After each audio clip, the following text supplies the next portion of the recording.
Ən vaxtınız xeyir. Evdə özüm necə yağ hazırladım, sizinlə bölüşmək istəyirəm. Südün üzünün qaymaqları, səhər-səhər yediyimiz qaymaqları məsələn bir neçə gün bir balaca dadı ötəndən sonra atırdım buzluğa, yığırdım bu cür. Əvvəlcə bu aparatda yoxlamaq istədim ki, görüm çalmaq mümkündürmü? Orada alınmadı. Keçdim mikserə və mikserdən ən yüksək sürəti ilə çalmağa davam etdim. Ardınca gördüm ki, krem kimi alınır, heç də ayranından ayrılmır. Düşündüm ki, üzərinə buz kimi su əlavə etsəm ayrılar. Davam etdim əlavə etməyə. Buz kimi su əlavə etdikcə baxdım, balaca ayrılmaq kimi bir məqam yaranır.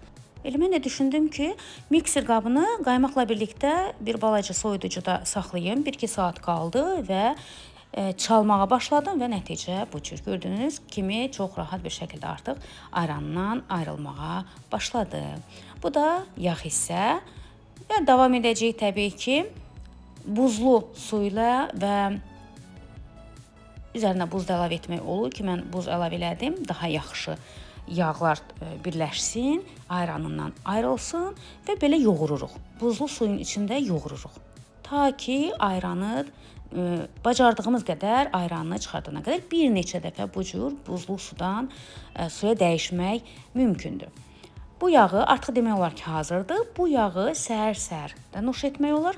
Mən yemək üçün, xörək üçün istifadə edəcəyim üçün əritmək qərarına gəldim. Təbii ki, yenə göstərirəm, bir neçə etap soyuq sudan keçirtməkdə fayda var. Ayranı daha çox ayrılar, yağ halına gələr.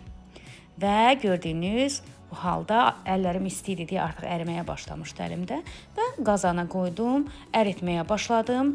Ayrandan bu cürdə çıxartdıqda artıq ərinmiş yağ əldə etmək olur. Belə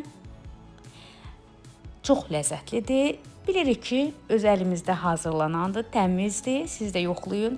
Xüsusi bir şeyə ehtiyac yoxdur. Sadəcə süd qaynatdıqca üzünü yığın, buzluqda saxlayın və mütləq ən azı bir 10 gün, 1 ay yetişməsi lazımdır ki, həmin qaymaqların buzluqda çox rahat bir şəkildə alınsın. Və gördüyünüz kimi bu da tortasıdır, yağımız və dondu. Siz də hazırlayın mütləq, əminəm ki, razı qalacaqsınız.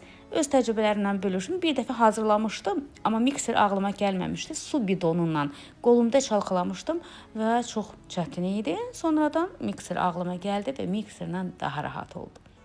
Siz də mütləq yoxlayın və mənimlə nəticəni bölüşün. Kanalıma abunə olun, videolarımı like edin, rəylərinizi mənimlə bölüşün və videolarımı paylaşmağı unutmayın.